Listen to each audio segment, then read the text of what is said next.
Welcome to భక్తి ఓం channel. ఈ వీడియోలో మహిళలు రాత్రుళ్ళు జుట్టు విరబోసి ఎందుకు నిద్రించకూడదో తెలుసుకుందామా? చాలామంది సాయంత్రం సూర్యాస్తమయం అయిన తరువాత తలదువ్వుకోవటం, గోళ్లు కత్తిరించుకోవటం వంటివి చేస్తుంటారు. కానీ ఇవి నిజానికి చెడు అలవాట్లు. ఇలాంటి పొరపాటులని మహిళలు అస్సలు చేయకూడదు. అలానే రాత్రిపూట తలదువ్వుకోవడమే కాదు, జుట్టు విరబోసుకొని నిద్రపోకూడదు. మన పెద్దవాళ్ళు కూడా ఈ విషయాన్ని చెప్తూ ఉంటారు. అసలు ఎందుకు మహిళలు రాత్రిపూట జుట్టు విరబోసుకొని నిద్రపోకూడదు, హిందూ సాంప్రదాయం ఏమి చెబుతుందో ఈ విషయాలను ఇప్పుడు తెలుసుకుందాం. రాత్రిపూట జడ వేసుకోకుండా వదిలేసి నిద్రపోవటం వలన పలు సమస్యలు వస్తాయి. హిందూ సాంప్రదాయ ప్రకారం రాత్రిపూట మన జుట్టు వదిలి నిద్రపోవటం వలన దుష్ట శక్తుల ప్రభావం పడుతుంది. రాత్రిపూట జుట్టు వదులుగా ఉంచి నిద్రపోతే దాని వలన కలిగే దుష్ప్రభావాలు గురించి ఇప్పుడు తెలుసుకుందాం.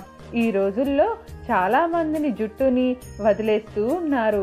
అలానే ఉదయం నుండి ఇలాగే ఉంటూ రాత్రి కూడా జుట్టు వదిలేసి నిద్రపోతూ ఉంటారు. కానీ ఇలా వెంట్రుకలని జడ వేసుకోకుండా వదిలేయటం సరికాదు అని వేదాలు చెబుతున్నాయి. రాత్రి పడుకునేటప్పుడు జుట్టు అలా వదిలేస్తే ప్రతికూల ప్రభావం బాగా పడుతుంది. రాత్రి సమయంలో ప్రతికూల శక్తులు, చెడు శక్తులు ఎక్కువగా ఉంటాయి. అలా జుట్టుని వదిలేస్తే నెగిటివ్ ఎనర్జీ కలుగుతుంది.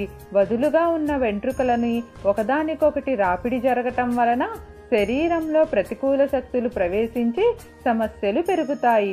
రాత్రిపూట జుట్టుని వదిలేసి నిద్రపోవటం వలన కుటుంబ సమస్యలు కూడా కలుగుతాయని శాస్త్రాలు చెబుతున్నాయి. ఇలా నిద్రపోవటం వలన దంపతుల మధ్య సాన్నిహిత్యం దెబ్బతింటుంది. రాత్రిపూట నల్లని జుట్టుని వదిలేసి నిద్రపోతే శని ప్రభావం పడి జీవితంలో సమస్యలు కలుగుతాయి. రాత్రి నిద్రపోయేటప్పుడు జుట్టుని వదిలేసుకొని నిద్రపోవటం వలన జుట్టు కూడా రాలిపోతుంది. మీకు ఏమైనా సందేహాలు ఉంటే దయచేసి కామెంట్ సెక్షన్లో తెలియజేయండి. మీకు ఈ వీడియో నచ్చినట్లయితే లైక్ చేయండి, షేర్ చేయండి, అలానే సబ్స్క్రైబ్ కూడా చేసుకోండి.